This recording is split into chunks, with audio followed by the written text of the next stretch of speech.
behind. So it mainly speaks to value. I would like to quote my boss. He always says that, Phyllis, if I knew how to do your job, you won't be sitting here. So it speaks to the value that we bring as a people. And if we're talking about KPIs or some of the metrics to measure, we're looking at time to hire, you're looking at cost to fill any position, you're looking at various other metrics that allow for you to engage effectively, like employee engagement, for instance, for you to be able to plan your learning and development modules. It helps for you to be able to have the relevant data or the relevant analytics to share the information and to make a business case, even for your L&D budget, etc.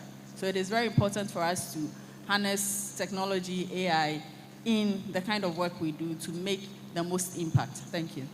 Wow. So you mentioned value, and I think data has been prevalent in all your submissions. Data, data, data. And you must demonstrate the value.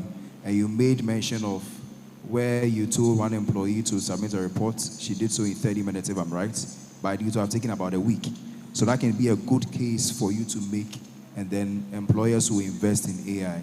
And you also mentioned we should look at the cost and also the operations of the whole thing. I think it's been an insightful session. Let's give them a round of applause. Let's appreciate them. So if we didn't get anything at all, it's data, data, data, data. We want to give you an opportunity to ask a few questions. So if you have a question, please line up in the middle for us. A microphone will be given you, and then you can ask your question. Brief questions, please. You mention your name. If you are comfortable, you add the organization, and then your question. So the gentleman in the middle there, if you have a question, is ready to have you. So just make your way to the middle, and then you can ask your questions. Are there any questions? You have a question? Okay, so there's a gentleman coming. So please come to the middle. If you have a question, just make your way to the middle. And make your questions brief for us, please. Brief your name. If you are comfortable, add the organization, and you go straight to your question. Thank you very much. Thank you very much for the opportunity, and thank you so much for the insight and education this afternoon. My name is Felicia Kunedu Yamo. I work with the Rafa Medical Center at the Accounts Department. I wanted to find out from all of you, honorable panelists, we have spoken, or you've spoken extensively about recruitment education this afternoon.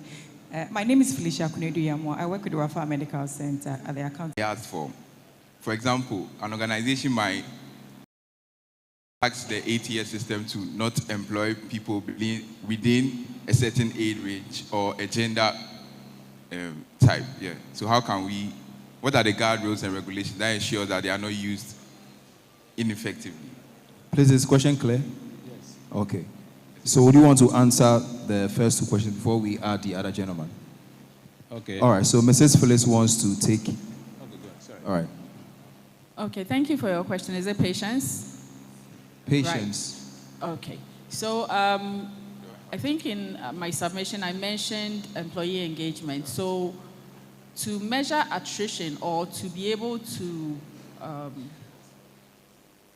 predict attrition, the AI tools that does pulse surveys, measure employee engagement, allow you, and once the engagements are done, you can use the same tools to do a predictive analysis to let you know where the pain points are, where people are feeling disengaged, sometimes even specific behaviors that show disengagement from sometimes the responses that are given, for you to be able to analyze or to be able to predict or sense that, okay, maybe for this category of group or this category of staff, these are the challenges or these are the areas that we need to focus on to make a business case to management on how to put the right interventions in place to maintain or retain your competent staff.